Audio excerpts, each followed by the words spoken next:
कहानी एक जंगल में हुई एक समझदार बंदर और एक खरगोश की। एक दिन जंगल के बीच में एक खरगोश धारण करके दौड़ रहा था। वह बहुत बिना सोचे समझे और बिना किसी खतरे की ओर भाग रहा था। खरगोश की यह आदत दूसरे जानवरों के साथ मिलकर नहीं चल सकती थी। वह खरगोश एक दिन बंदर से मिला जो बहुत समझदार था। बंदर ने खरगोश की आदतों को देखा और उसे ध्यान दिया। वह बोला, खरगोश, तुम इस तरीके से अपनी जिंदगी जी रहे हो, लेकिन यह तुम्हारे लिए सही नहीं है।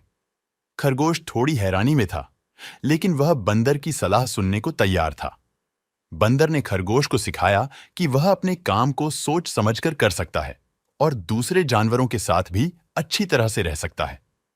खरगोश ने बंदर की सलाह मानी और अपनी आदतों को बदल दिया। वह अब सोच समझकर काम करता था और दूसरे जानवरों के साथ भी मिलकर रहता था। कुछ समय बाद जंगल में एक भयंकर शेर आया। शेर खरगोश के पास आया और उसे खाने के लिए पकड़ने की कोशिश कर रहा था। इस समय बंदर खरगोश की मदद करने पहुंचा और शेर को भगाने में मदद की। इस कहानी से हमें यह सीखने को मिलता है कि हमें समझदारी से काम करना चाहिए और दूसरों के साथ मिलकर रहना बेहद महत्वपूर्ण है। अपनी आदतों को बदलने और समझदारी से काम करने से हम कई समस्याओं से बच सकते हैं और दूसरों की मदद कर सकते हैं।